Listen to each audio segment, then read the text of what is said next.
Echoes of the airwaves, the visionaries and soap operas that built Pinoy radio culture. Long before high-definition television screens illuminated our living rooms, and decades before algorithms dictated what we watch on our smartphones, there was a box. A wooden cabinet hummed with static, carrying voices that painted entire universes onto the vast canvas of the Filipino imagination. This was the birth of the theater of the mind. Today, we trace the chronological history of the pioneers, the voice actors, and the emotional daily soap dramas that built the very foundation of modern Philippine entertainment.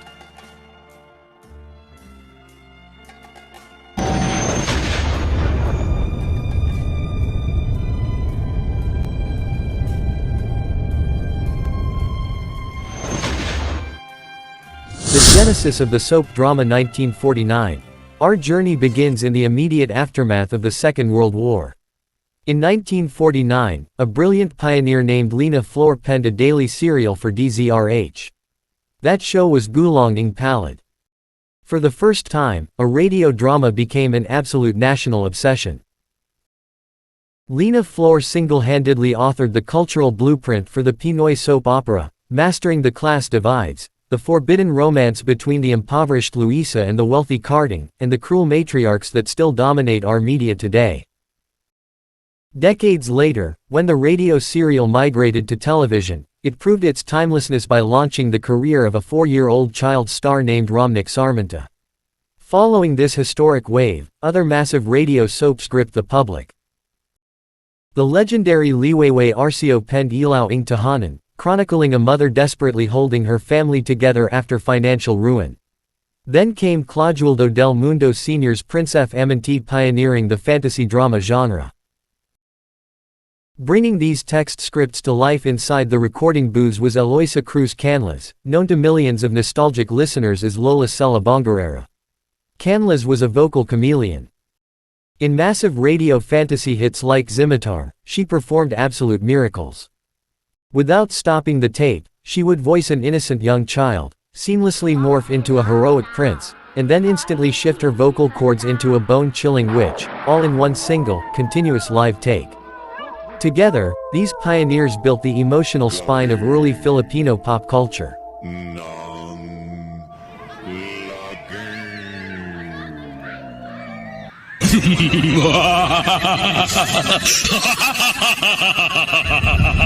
(1954) The Grand Timbre of Talent.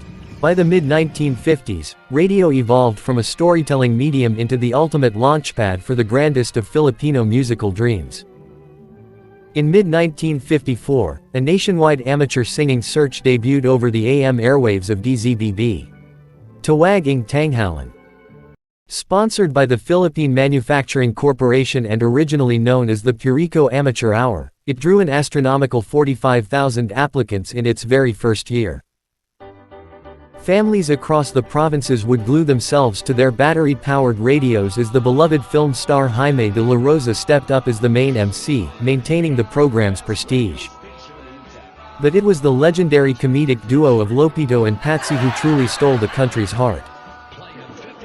Acting as the live studio hosts, Lopito and Patsy provided vital comic relief, trading sharp jokes with anxious contestants and providing a safety net of laughter before the heavy, terrifying studio gong could seal a singer's fate.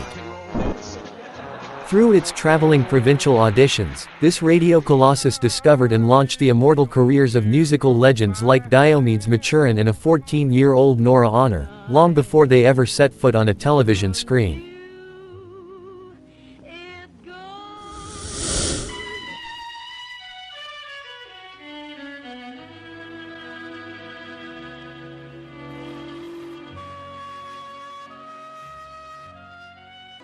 Ito po, ang kasaysayan sa mga liham sa inyong Tiya Dely. The Royal Counselor, Tiya Dely. Every afternoon for nearly 70 years, a warm, authoritative, yet deeply comforting voice echoed through open windows, sari-sari stores, and wooden living room radio sets across the Philippine archipelago. Ito ang inyong Tiya Dely, she would say. Fidela Mendoza Magpeo, immortalized forever as Tiya Dely, was the undisputed First Lady of Philippine radio. But she wasn't just a voice behind a microphone, she was the nation's counselor, personal referee, and a surrogate mother to millions.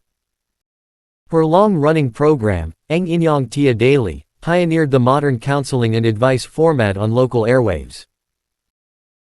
Long before the era of social media and television talk shows, ordinary Filipinos wrote handwritten letters detailing their deepest heartbreaks, family secrets, and financial struggles, trusting Tiya Dely to read them aloud and offer her trademark tough love, common sense wisdom. She was also a fierce protector of Filipino heritage, intentionally dedicating her late-night time slots to kundiman and rondalla music at a time when American pop music threatened to drown out native melodies. Her dedication to the public was absolute. On August 30, 2008, while broadcasting live on her DZRH program, she suffered a massive stroke mid-sentence. True to her legendary life, she died as she lived, with the microphone in front of her, serving the Filipino public until her very last breath.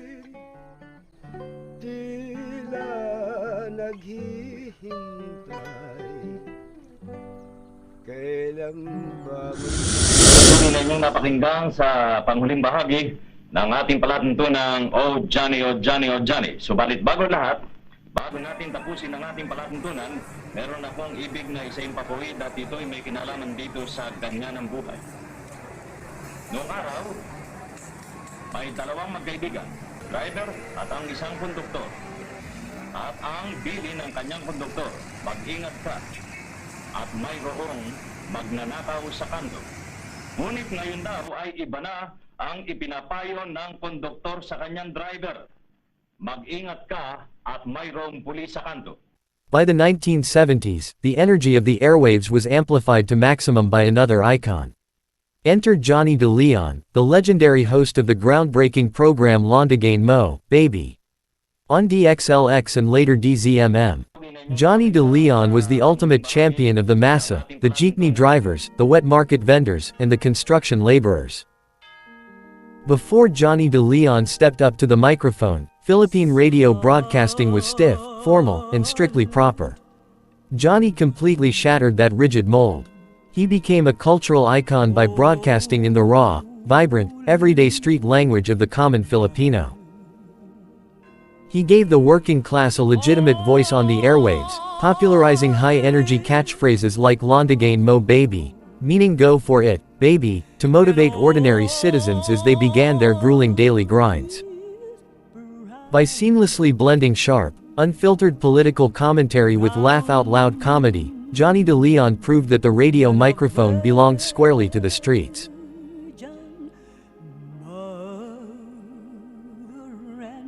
May problema ako. Hindi ba natin mabibilis-bilisan? Paubos na ang oras, Kuya Cesar. Ano ang sasabihin niyo? Mabilis na nga yan eh. The king of the slow pace. While Johnny De Leon was cranking up the tempo, another pioneer in the 1970s and 80s was doing the exact opposite. His name was Cesar Newcomb, known to generations of love-struck and lonely Filipinos simply as Kuya Cesar. Kuya Cesar turned slow talking into a literal art form, earning him the affectionate nickname Speed Bagel. On his iconic radio programs like Dear Kuya Cesar and Mga Bakas ng Hahapon, he read letters from broken-hearted callers and played classic oldies with a delivery so uniquely, deliberately drawn out that it became a massive nationwide sensation. Rising from humble beginnings as a balut vendor and scrap collector, he broke into the industry through sheer vocal uniqueness. Kuya Cesar taught the broadcasting world that radio didn't always need to be frantic.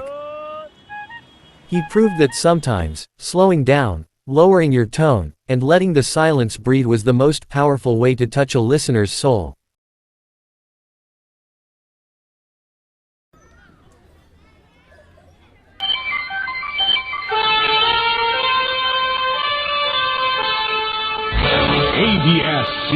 As radio entered the modern digital transition of the late 1980s and 1990s, information became the ultimate currency. Long before we could type our questions into a Google search bar, the entire nation relied on just one man for absolute facts, Ernesto Ka Ernie Baron, universally crowned as the walking encyclopedia of the Philippines. On his legendary DZMM radio show Knowledge Power, Everyday callers would ring up the studio and ask Ka Ernie any random question under the sun, from complex science to obscure history. Without a single computer screen or book in front of him, Ka Ernie would instantly rattle off precise, detailed answers straight from his photographic memory. Living by his immortal catchphrase, Kung Walang knowledge, walang power.